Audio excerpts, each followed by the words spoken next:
solution. Somehow. Wait, can we get Samantha into this? Go, Samantha. I hear your faint voice. Yeah, I think California is awesome. I think the people from California are awesome. They're always nice. I don't think that's bad. They're healthy. Samantha, I love how you say awesome, because that's almost like you're from California. Yeah, like, totally. I think they're it's amazing. But you know what's it's funny? totally amazing and awesome. You know what's pretty interesting about California? Tell us! Tell us now, please! And enough about Vancouver!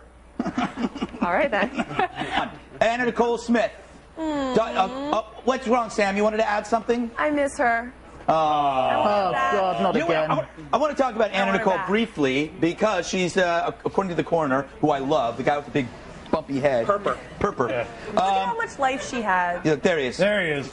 There he is. That's my favorite man in the world. I feel like any minute a goblin's going to come sprouting. Sam, why do you keep sighing deeply? I'm just so sad she's gone. Why, Sam? I just miss. She is hijinks, low jinks. Do you cry at night drinking vodka? Yeah, but that's usual. Okay. Do you know that I think Kevin could possibly comfort you tonight over your misery? This is going somewhere interesting. You know, well, let me bring. I want to get to this point about what the coroner's report actually said, which was essentially something that we knew all along, that she died of an accidental overdose, and that's how she looks now, by the way, after the overdose. People can't mix drugs like it's slush water at 7-Eleven. Like, you can't just say, "Oh, I'm gonna have a little bit of this, a little bit," like it's a buffet and expect nothing to happen. I think that's a lesson that we have to kind of pick up here and take away. Can we go Everybody has their own body chemistry. Everybody has their own. But nobody figure it out. What works. But nobody can withstand 9+ prescription drugs. Oh yeah. Let me tell you about Sundance. Everybody raise your hand. Were you hanging out with Kevin Godlington on Friday? Yeah, and also there was Worcester. Big breasts make you happier? According to they make me happy. They make, as long as they make you happy. That's the question that I want answers. No, but is it making women feel better? We'll have the answer for you. Oh, sorry. All right, we'll still be here, massaging each other. Rat owners say domestic rats make great pets. They can learn their names and even be housebroken. That, however, cannot be said of the rat owners, because they're just weird, disturbing, sad people. I used to have pet rats.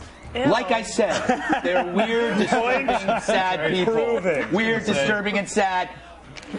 Why would you own a rat, Rachel? What's wrong with you? Because they don't stink as much as hamsters or gerbils. They're easy to come by, too. They're very, and they're smarter. Really? They're smarter and they're better pets. What could your rat do, Rachel? Crawl around and make noise. Well, I do that for you every day. Why do people have hamsters or gerbils? Rats are a lot more clean. Yeah, but rats are disgusting rodents that live in sewers. Do you feel the same way about hamsters, though? No, hamsters are cute and horrible. Until someone sprays some Rogaine on a bald rat tail, I'm not going to pick it up. That's right. They need to be fuzzy in the tail. But hamsters are more unsanitary. I understand this block. In this belfry where you live, Rachel, you have these rats. You also have bats. I grew up on a farm. You grew up on a farm. Right. Well, now, then why would you have a rat? Why don't you have a... Because we had to raise something to feed to the... That sounds terrible. Rats are We had to raise something to feed to the great horned owl. I wanted to... Well, now that makes sense to me. That makes sense. You need to feed the owl. But they're also good pets, so I kept a few to myself. Okay, so you actually ate them as well. No, I didn't eat them. Now, can your neck go all the way around? All right, I want to get Kevin in this. Kevin, I know you're probably not familiar with Rosie O'Donnell, but you must. You've been a British soldier. You must have. You must. There's not a lot to say about this other than I think really she should be boiled in a vat of her own urine. The woman is clearly very unstable and is mental. I mean, I don't know where to start with this story. I mean, it's almost like saying you didn't land on the moon, you know? Where do these conspiracy theories start? Well, she did. With stupid people like her. That's right, Samantha. What's your opinion on this? I think that it's awesome that they were able to get it on in his store. It's kind of weird, but I mean, I guess this is one of the high points about Viagra. Oh, really? Well, you know, don't you have any morals, Sam? I mean, it's great that isn't it wonderful? Shouldn't we applaud two old men having sex in the children's section of a God-blessed store? I applaud them. That's wonderful. Get some morals, woman. Greg, if it was anybody of a younger age, you know that no one would have any problem with it. Just gross to think about. Too hot. If it were anyone of a younger age, it would involve Greg himself. Maybe I've never had sex in the children's department of a store, so I can't judge, Samantha. Judge. Nice play on words there, Greg. Thank you, Kevin. Well, that's original. Welcome, sheep human. You know what bothers me is that I may die before this happens, and then everybody's going to live forever except for me. These are sheeple. This is just a plan to make more Democratic voters, I think. No, wait, all right. I think it's for a dating service in Scotland. Only you could turn sheep people into a Democrat. This is the greatest threat. This was very neat.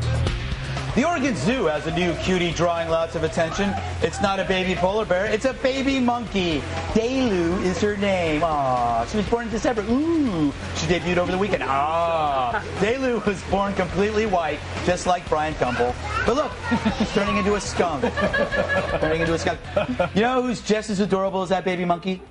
Andrew Levy, and he's here with the halftime report. Hi, Andrew. Hey, Greg. I'm not as white as Brian Gumbel, though. No, you're not. This is true. Rachel, in this country, we don't raise pets so they can be eaten by other animals. It's just a cultural thing.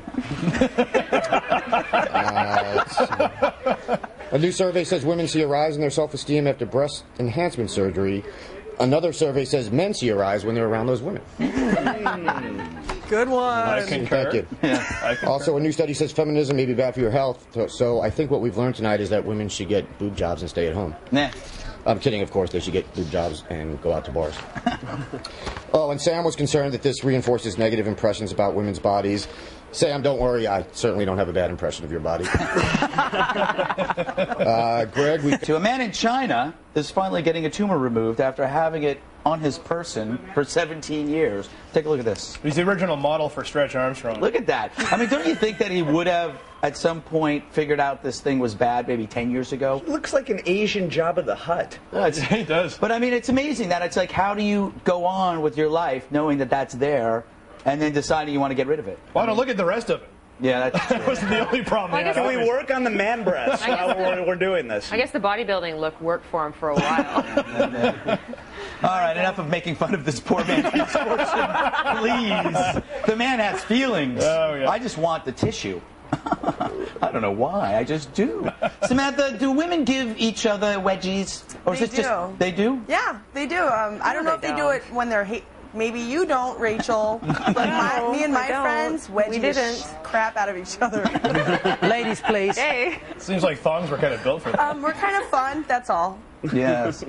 I find the whole idea of women giving each other wedgies quite arousing, Drew. There should be a show on HBO. Yes. I agree completely. We'd call it Wedgie World.